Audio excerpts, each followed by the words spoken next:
بسم اللہ الرحمن الرحیم۔ ایک دن حضور نبی کریم صلی اللہ علیہ وآلہ وسلم وضو فرمانے لگے تو موزے اتارے۔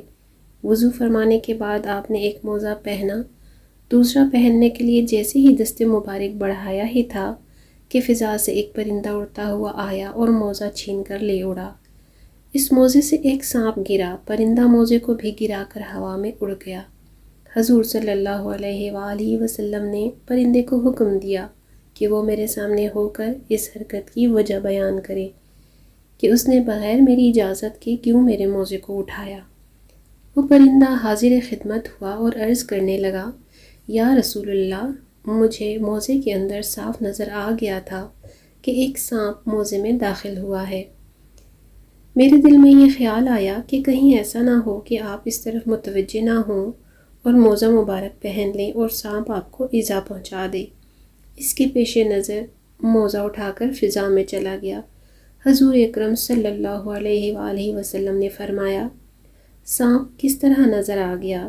پرندے نے عرض کیا، یا رسول اللہ صلی اللہ علیہ وآلہ وسلم، جب مسجد نبوی کے اوپر سے گزر رہا تھا میں، تو آپ کے سر مبارک پر انوار سے ایک نورانی شاخ پھوٹ رہی تھی جو سیدھی آسمان کی طرف جا رہی تھی۔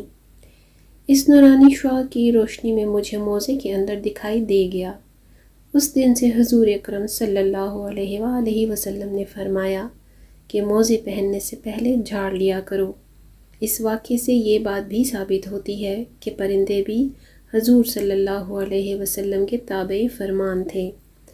اس سے یہ نتیجہ بھی نکلتا ہے کہ موزے ہوں یا کپڑے، جو بھی لباس پہنا جائے اسے اچھے سے جھاڑ لینا چاہیے تاکہ اس میں چھپا ہوا کوئی بھی موذی جانور یا کوئی بھی موذی چیز وغیرہ ہو تو جھاڑنے سے نیچے گر جائے اور انسان کو کسی قسم کا ایذا نہ پہنچے۔